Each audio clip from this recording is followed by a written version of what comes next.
हे guys, अस्सलाम वालेकुम, welcome back to my channel.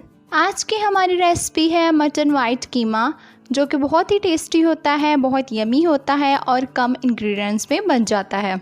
So guys, let's start making recipe. Flame को मैंने कर लिया है ऑन और कढ़ाई में 3 टेबलस्पून ऑयल ऐड करेंगे। हाफ केजी मटन का कीमा है ये। आप चाहें तो आप चिकन के कीमे से भी ये रेसिपी बना सकते हैं। कीमा ऐड करने के बाद इसको हम अच्छे से 5 मिनट तक भूनेंगे।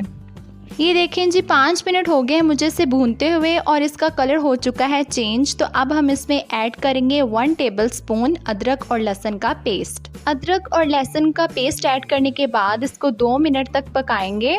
अब हम इसमें स्पाइसेस ऐड करेंगे। सबसे पहले इसमें मैंने ऐड किया है 1 टीस्पून नमक, 2 टीस्पून इसमें ऐड करेंगे red chilli powder, half teaspoon इसमें ऐड करेंगे हल्दी।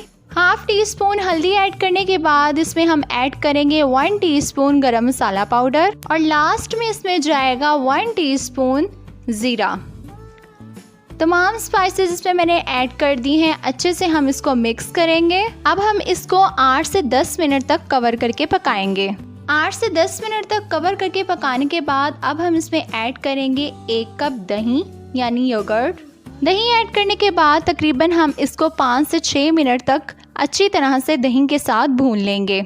जी, तो यहाँ आप देख सकते हैं कि 5 से 6 मिनट तक भूनने के बाद दही का पानी जो था वो अच्छे से ड्राई हो चुका है और अब हम इसमें ऐड करेंगे फ्रेश क्रीम। 2 टेबलस्पून मैंने इसमें ऐड की है फ्रेश क्रीम। आप ऑल पर्स की या मिल्क पैक की कोई भी क्रीम यूज़ कर सकते हैं। क्रीम ऐड करने के बाद इसको तकरीबन हम 2 मिनट तक पकाएंगे और इसके बाद इसकी फ्लेम कर देंगे ऑफ।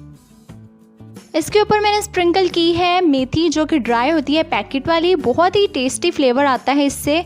सो गाइस, ये थी हमारी आज की सिंपल सी और यमी सी रेसिपी मटन वाइट कीमा।